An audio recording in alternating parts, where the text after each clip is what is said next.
Jabulani Kunene. I'm a principal at Celebratory Secondary School in Ivory Park in Midland.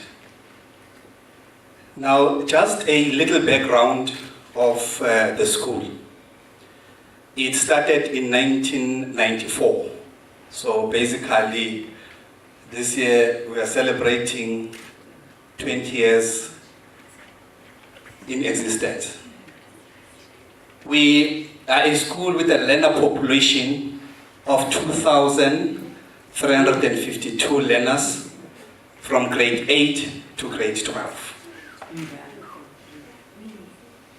Current enrollment of our grade 12 that we're sitting for matric examination this year is 315. Educators, our post-establishment, we've got 79 educators, plus 5 educators because we are regarded as a magnet school. We've got 5 educators that come from music. And then we've got the peer staff, we are 17. Now you can add, ladies and gentlemen, the staff that we have. And I don't think that there is any principal who envy that particular situation. Now, our motto is, glory must be sought after. And then we try our level best to live to our motto, despite the situation that we are in. Now, when Francois came to our school, and then our admin clerk just said, there is a person that wants to see you. Then I said, although I'm busy, but let me just listen. Then he came, we sat in the office, and then he just explained. This is the program, we're doing 1, 2, 3 for principal, we pair them with partners and all those things. By that time, you know, if you're working in that particular environment of such a large number of learners, large number of educators, ladies and gentlemen, you will understand the kind of problems that you are bombarded, that come from educators, that comes from learners on a daily, on even parents on a daily basis. When you go home and sleep, you are dead tired every day. And then some people suffer at home. If every time you come tired. Now when Francois came, then explained the situation, then I said, you know now, because sometimes as a leader, you don't have to show that frustration to your subordinates. You always need to be strong and show them light. But you know, when you're at the corner, you cry. Right? Then when Francois explained to me to say, this is what we are doing. We pair with you and all those things. Then I said, as long as it's not a district official, it's not anybody that comes from the department sharing the same environment, then I'm happy. And at the end of the day, as long as it's going to build me and make me a better person to run the school, then I welcome that. Then we went to the first meeting. I was paired with Philip, who is not here right now. He's in Cape Town. Philip Duplessis. It also took us long to understand what is expected of us. But as we attended the workshop, it became clearer and clearer to say, this is a partnership. But what I liked most was that our partnership, we started meeting at school. We'll arrange to say, come and see my school. You'll come in the morning, just spend something like an hour, assembly, go to stuff when we have briefings in the morning, just to have a feeling. Go to classes, some of the classes are containers, just to have a feeling of the environment that we are in.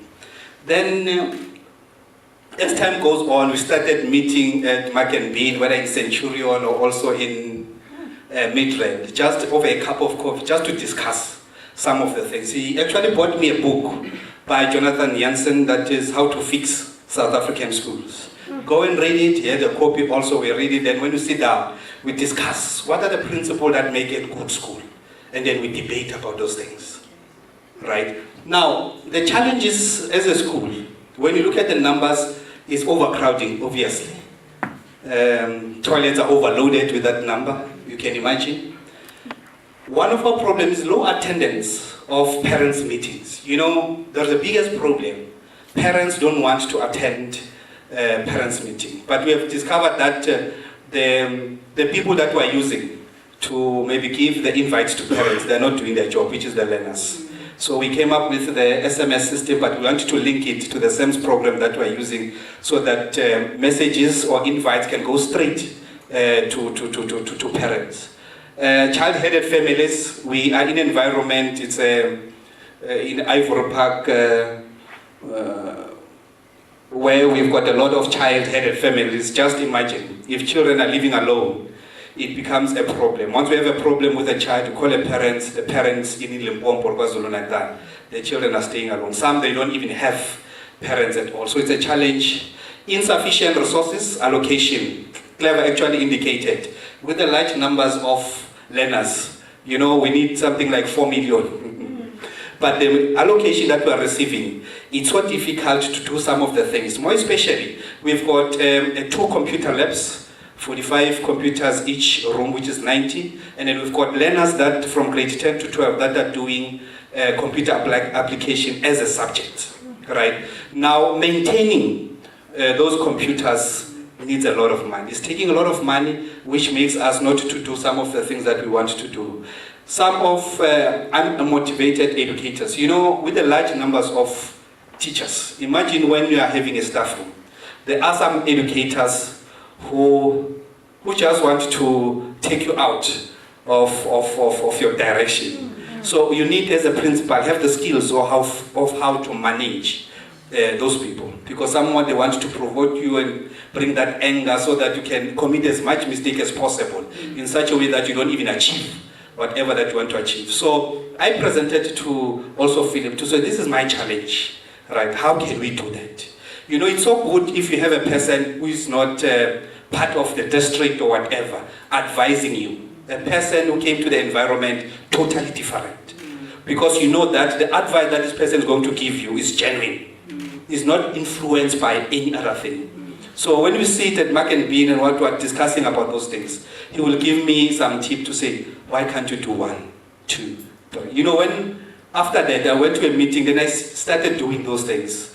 Then there was some little improvement, and then that containment of those educators that are trying to actually put you into a different line. Next slide, Francois. This is our school. We don't have a hall, it's an assembly. So when it's raining, we'll have to even our parents' meeting we use, and also our classroom. Next slide, Francois. Now, with this type of partner, is that these are the things that I've learned personally. In contact with Francois, in contact also with Philip, small things can change, can make a huge difference. I was frustrated when I attended the first workshop. It was time to think. I was so confused to say, people are presenting that we must have time to think, whereas we want results here. The patient is not there to say, I want teachers to go to class, I want in the meeting to do 1, 2, 3. Now this workshop is saying, please give people, listen to people and give them time to think and create an environment for thinking. It takes time. To me, I said, we are wasting time, right? But I read the book, and then I went through it, and then I tried to apply some of the things that we were actually in a workshop. Then, although the results cannot come quickly now, but it's a gradual thing that in the long term, they are going to bear fruits, because it builds me to say, listen, don't just talk and issue instruction, because with a school like this, you are more tempted to use a military style to say, listen, I'm saying this, you'll complain after, do it now. No question about it. But that mentality actually changed a little bit. It shifted the focus to say, listen, involve people, listen to them, and then throw it to them and say, how can we solve this? I'm telling you, they will come up with solution, and then they will take the baton and run with it. And then you'll sit at the back and then relax. Now, contracting also, there was a workshop on contracting, on how to contract people. You call them and then they sit down, make clear goals, and then from there you leave it to them to run with it. The contracting process, how to involve the community. Although this one is still, I'm still reading the book also. some of the things. I'm a slow reader by nature, but I'm going to apply some of the things. Sharing of good practices with principal and partners. When we met, we'll talk, obviously. At my school, this is what I'm doing. These are the challenges, but this is what I'm doing. Then you copy some of the good practice that we are doing. Now, what I've learned from Philip, my partner, is that he actually did educate me to say, you know, every challenge has a solution. That is number one. Don't just throw yourself down and say, listen, it's amen. No, no, no. Let us look at the solution. 2, shoulder to cry on. Tigers don't cry. You cry the cord alone. But here, because I know that Philip different now, I can share my frustration and also cry. Philip, a good listener, will listen. I hope Philip was here. He's one person who's good in listening. You'll talk, listen, and then you'll just come up with one sentence that is going to give you the solution. Sharing of good practice in his workplace. What is it that they are doing? Then we copy those things, try to implement in our work environment. Networking.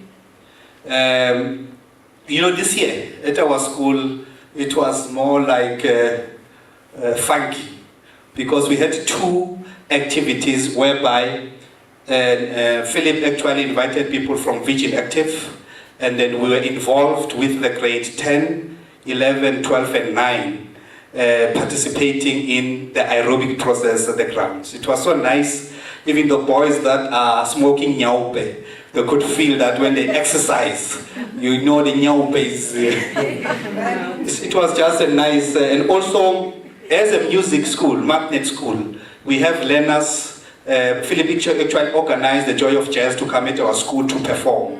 We use that as for those learners that are taking music as a subject, as a assessment task. So they had to play first their songs so that music educators can assess them.